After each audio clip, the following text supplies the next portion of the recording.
Hello, my name is Mary Moore, and I'm a member of the Thurston County League of Women Voters. The League of Women Voters is it's certainly nonprofit and a nonpartisan organization that is interested in promoting good government. And today we are going to do one of several forums for primary candidates. This morning, we're happy to have Ron Lawson and Jacob Vaughn, who are primary candidates for the Lacey City Council. And we will be asking them questions of concern for Lacey. And we hope you enjoy this. We would like to give a hearty thanks to TCTV for always affording us this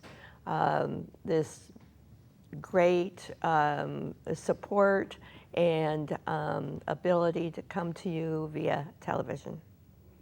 So, gentlemen, you each will have 2 minutes to talk to the folks who are watching you and telling us why you think you ought to be elected. So why don't we start with you, Jacob? Over here. Good morning. I'm Jacob Vaughn, and I want to be your next Lacey City Councilman. I'm just an ordinary citizen who loves this country, the Constitution, free markets, and defining our role of government. I love serving this community through my participation with the Boy Scouts of America, the Salvation Army Soup Kitchen, the Thurston County Food Bank, and the Free and Accepted Masons of Washington. The purpose of my candidacy is to represent you and make sure all our needs are met, that our economy is healthy by making sure new businesses come in with jobs, as well as keeping old businesses by implementing ideas of tax exemptions, small impact fees, and incentives.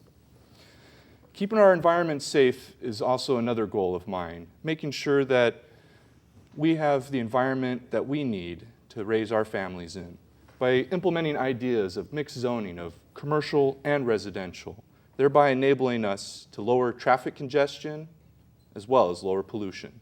This gives the people an area where they can live, work, and shop. These couple ideas alone will build us a stronger community, as well as get us in the right direction that we're supposed to be in. Thank you for having me, and thank you for your support, and I look forward to getting to know all of you as I go down this journey with you. Thank you. All right, Ron. Thank you. Well spoken, Jacob. Thank you, Ron. This is my second experience at going through the election process. The first one was quite a bit different. I was in Jacob's position then, trying to establish an identity. I believe that my identity in this election is pretty well known around the area. And having just returned from the Washington City Conference over in Kennewick, I've discovered that my identity and reputation have preceded me far across the state. That becomes an asset, I think, because I believe I am not a politician. I don't think like a politician. I came from the private industry world. I'm a small business owner 3 times. And as I've said publicly and otherwise, I have experienced bankruptcy, so I know a lot of the pain. I believe in the budgets that everybody's struggling with. I believe with preserving the economy that we have left. The big issue to me is the connection between our declining health and the diet that we've been consuming for most of my generation. I'm promoting a change in that as rapidly as I can. My big project is to promote family and community gardens. I've just acquired a new 3-acre project for one of the Community Action Council properties, and it's an illustration of what I intend to do. That will become a community market for them as time develops. It's a 3-acre site. just an example of where I am going and would like to continue going with my political career. Thank you. Thank you both, gentlemen. Well, I'm going to come right back at you, Ron, with the first question. Okay?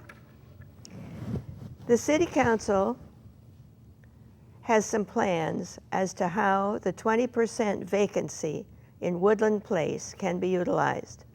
What do you think is the best use for these buildings? Good question. Just so happens I have an answer. For the past 2 years, I've been working, trying to develop a project, a relationship between the citizens of this area, especially Lacey, and the rural farmers who raise an awful lot of the nutritious food that I'd like to see replace that missing element in our diets. There's a 3-story building there that has been vacant for about coming up on 3.5, 4 years.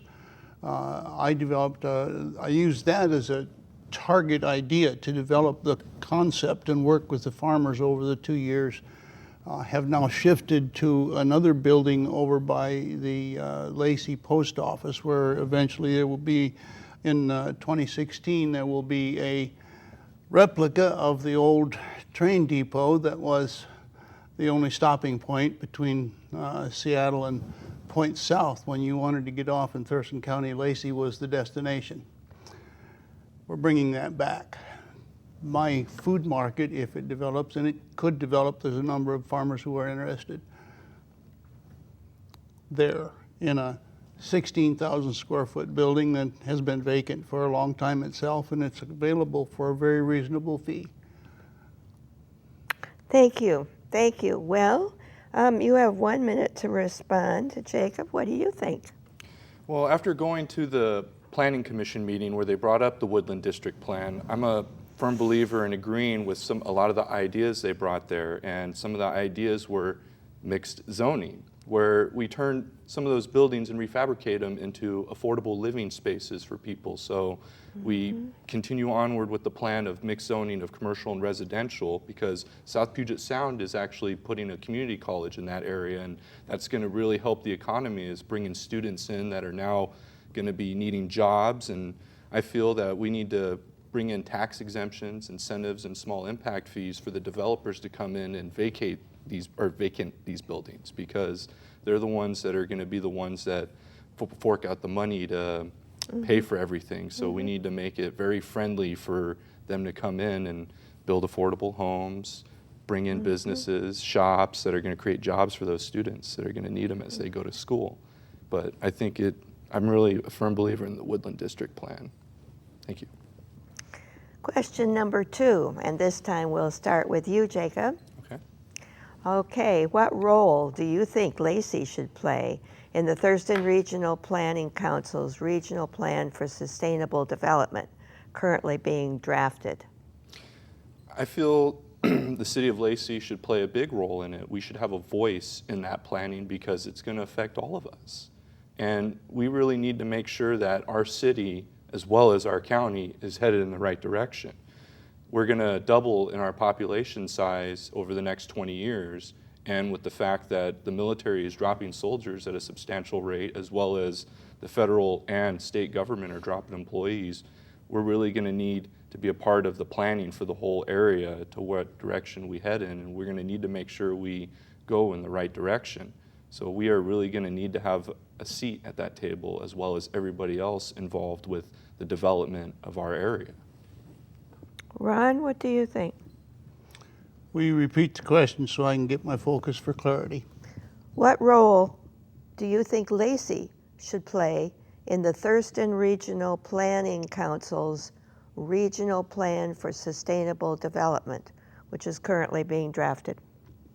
Through the Sustainable Thurston Yes. Community, which I am second chair on and have participated in the meetings, brought several suggestions that are now underway through that community. I have been advocating for the beginning of my political career for local economy, developing a local economy. My vision tells me that the federal spigot is not long for some of the things that we've relied on it for. So we need to start looking at what can we do, build here, and my focus has been to concentrate on those kind of elements that would attract new businesses here, along with things that are going on in the Woodland District. So it's more central focus on the region and Lacey within that region. Okie doke. Okie doke. Then we'll come back to you with question number 3. Would you favor instituting the institution of impact fees for Lacey developers? Why or why not? Well, the reality is impact fees help the city and they cost the city. We lose some of the attraction that we might have and that we have had in the past without impact fees. But in this time of declining economies, we need to be focused on what is the net result. Diplomacy has to play a big role here. The value of loss against the value of gain, if it's a net gain, that's a good decision and should be made. But it requires a great deal of discussion, as we've been undergoing with a lot of the projects that have been happening in Lacey, many of which I've inspired because of the beliefs and convictions that I have. Those kinds of gathering collective reasoning and applying that to the problem and the Woodland District, as Jacob said, is an excellent example of how that has developed. That building that I mentioned there also inspired not just the thing between me and the farmers, but I worked with our planning director and other staff members to get the idea kicked up and going that we need to focus on how do we resurrect that? How do we build for the best of this community in a very localized, with an overriding regional and connection to the things that are going on throughout Thurston County.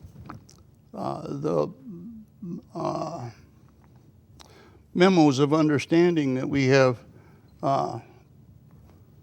developed with the Nisquallies for the now ongoing development of the Hawks Prairie area.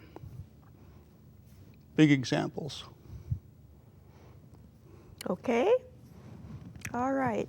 And your answer to impact fees, what are they, Jacob? I feel as of right now, because we are in a sluggish economy and we need to bring jobs into Lacey as well as affordable homes for people, especially in the Woodland District plan, as I mentioned earlier, we need to either keep the impact fees very, very low or get rid of them, because we need to show our commitment to the community that we want to develop in a positive manner, but we also need to bring the free markets in, and they're not going to come in if there's outrageous fees. Not even the farmers are going to want to come in if they have to fork out a lot of money. So it comes down to, the simple fact that people are paying enough right now as it is, and they don't want to pay more because of our sluggish economy. Now, it is something like what Ron was sort of suggesting, where we could look at it again down the road when the economy is a lot stronger, but as of right now, I feel impact fees will affect the sluggish economy as of right now. So I think we should not use them right now. Okay. Next question, and this is going to be yours, Jacob. Do you think any of the city's urban growth areas should be incorporated? And if so, which ones? And if not, why not? Urban growth areas. That is a pretty tough question. And I almost feel that we're losing sight of the role of government here, where we feel the role of government is to dictate to us, to tell us what areas to grow in. I kind of feel that it goes against the obligation I made when I decided to run for public office of supporting the Constitution of the United States of America and the Constitution of Washington. And I'd almost feel like I'd be a hypocrite if I agreed with the government telling the people where they can grow and where they can't grow. So I'd personally say I'd really leave that up to, the people to decide that. I would really leave it up to the free markets to, help us determine what areas should grow in and how they should grow. But just implement a baseline of ideas of mixed zoning, as well as, not having your phone on stage. But that's how I strongly feel is, but the Woodland District Plan is probably the next area as far as, getting some houses in there to go along with the mixed zoning baseline, as well as the Gateway Town Center. That's going to be the next big area that we're going to obviously develop in, and hopefully they will bring in, the homes and the commercial, retail stores or any other industry that would like to go in there that will follow the baselines that we set in a positive manner. But, the role of government really needs to be defined, and I feel that we're kind of losing sight of that. What do you think, Ron? The role of government has been defined. I recognize that. And that is what I think the role of government, we, the people of the United States, in order to form a more perfect union, establish justice, ensure domestic tranquility, provide for the common defense, promote the general welfare, and secure the blessings of liberty to ourselves and our posterity, do ordain and establish this Constitution for the United States of America, of which Washington is one. I'll quote Tip O'Neill, all government is local. When I am faced with a decision about the city of Lacey or one that's going to affect this region, I look for who within my community has an opinion.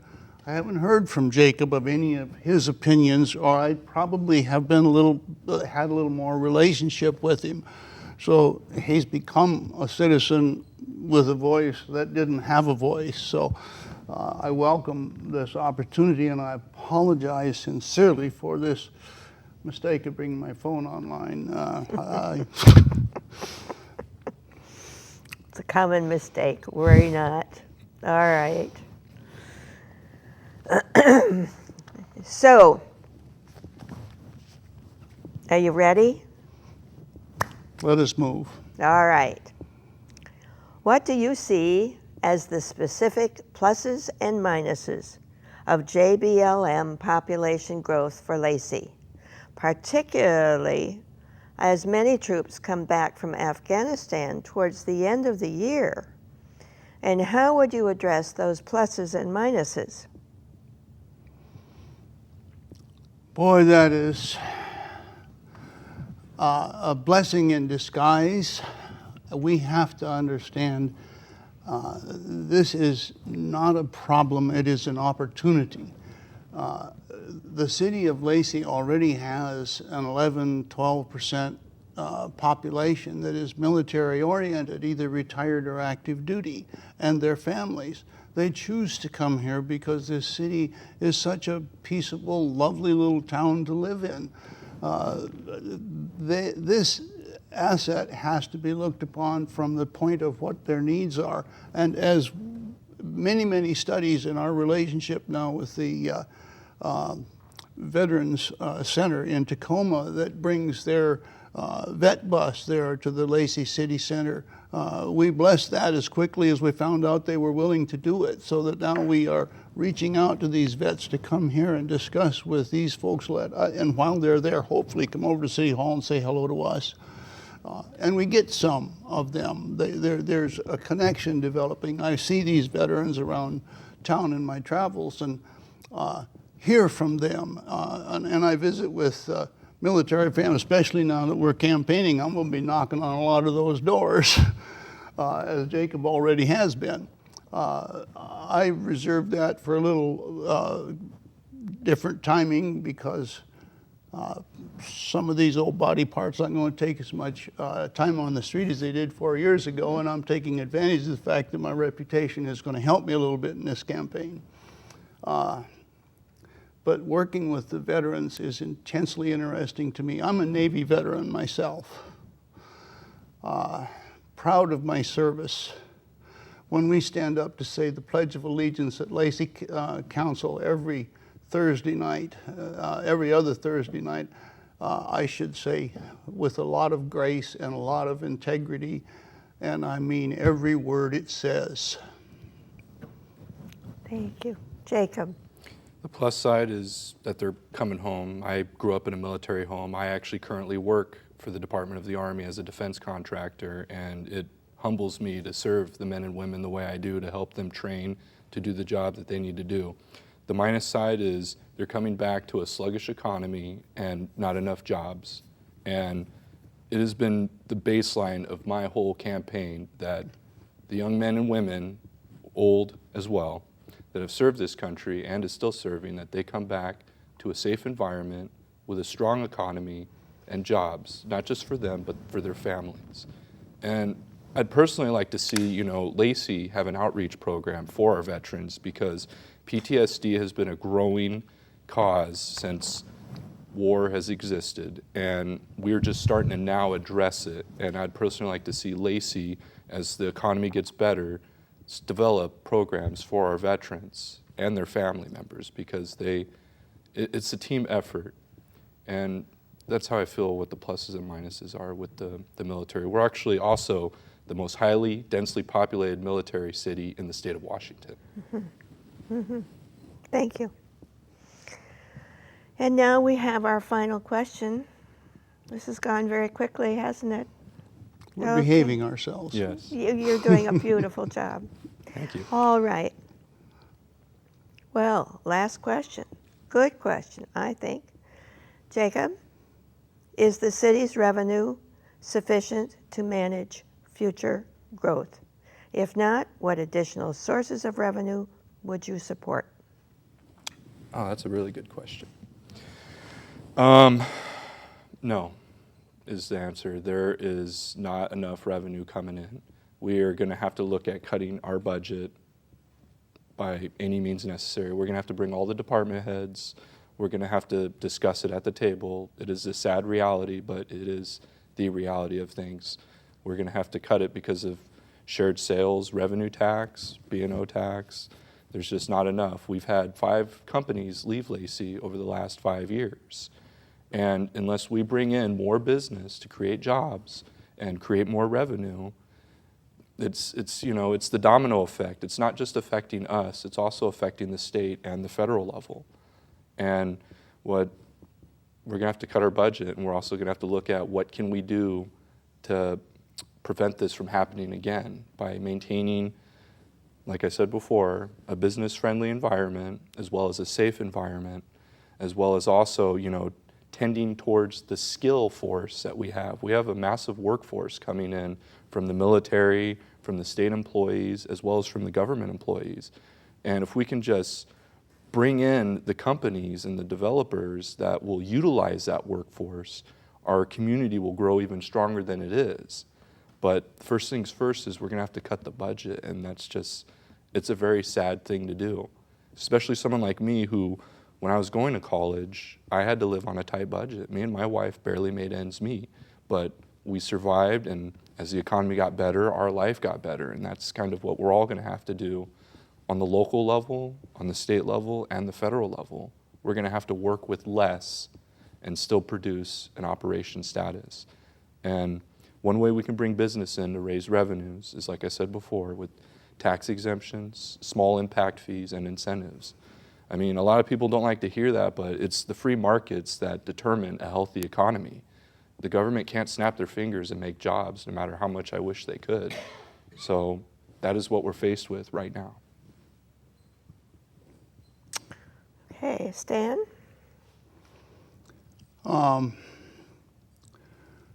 That is indeed a big question, and we have a lot of big minds working on it.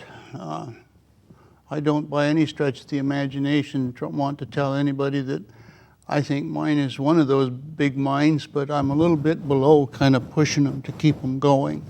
I'm a great motivator. Our economy has brought us to a sad state.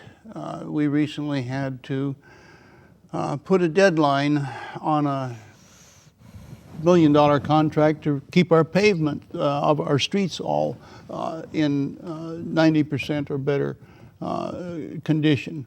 The vision that the oath that I took to maintain and create the vision for the city of Lacey is to do the things like we've done with the Nisquallies and to look at revitalizing that downtown mall that is now productive to the owners, not productive to the community, part of the Lacey. She said stop. Well, and she's right. And I apologize for not keeping track because I was very interested. Anyway, and furthermore, I want to apologize for calling you Stan when your name is Ron Lawson. And with I have been called many things worse than Stan, Mary. And will be again, I'm sure. So, Ron, would you like to give us 1 more minute to wind up? I'd be delighted. This is, I like to say, my last rodeo. I'm a country kid, started out there. You can take the kid out of the country, but you can't take the country out of the kid. I'm still in here, a 15-year-old man on my daddy's farm in South Dakota. I think that way. I think of a neighborhood, and if you want to know what a neighborhood is, you go out and talk to these farmers out here that if one of them is sick and can't do something, you doggone well bet there's 2 or 3 others come around and help him out. I see our community as that kind of a responsibility. The oath that I took was to maintain and create the vision of the city with the decisions that we make to, and I brought back an excellent idea from the Kennewick area about an additional piece that will fit right into that old mall that I mentioned that needs to be revitalized. I plan on talking with our planning director and staff Monday morning as soon as I can get their attention. Okay, dokie. Jacob. We talked about a lot of issues and topics today, but I think the number one important one is change. Mahatma Gandhi said, "Be the change you want to see in the world." The people of Lacey have spoken, and they want change in their role of government, and they want jobs. They want a safe environment as well as stronger communities. That is why I stand before you right now to bring you that change. I'm just an ordinary citizen who's concerned about the future of his children and their children. And I promise you, when elected, you will see the change in government. You will see the change in the environment. It'll be a strong struggle, but if we work together, we can make it happen. We can do anything as long as we have each other. And I want to thank you for having me, Mary. I want to thank the League of Women Voters for having us. I want to thank Ron for establishing himself, and hopefully he'll pass the torch off. And I want to thank all of you, especially the military. Without you, we wouldn't have what we have today. And most of all, I want to thank my wife for letting me come here. Thank you. Well, thank you both. This was a very, very interesting discussion, very heartfelt. And I hope those of you out here who are listening will make sure that you vote. This is the primary, and it's critical to see what candidates will be available for the general election come the fall. Always it is your privilege and your honor to be able to vote for your public servants. And this is something that the League of Women Voters does try to help with as much as we possibly can. Again, thank you, TCTV, for your support. We appreciate it. Thank you very much.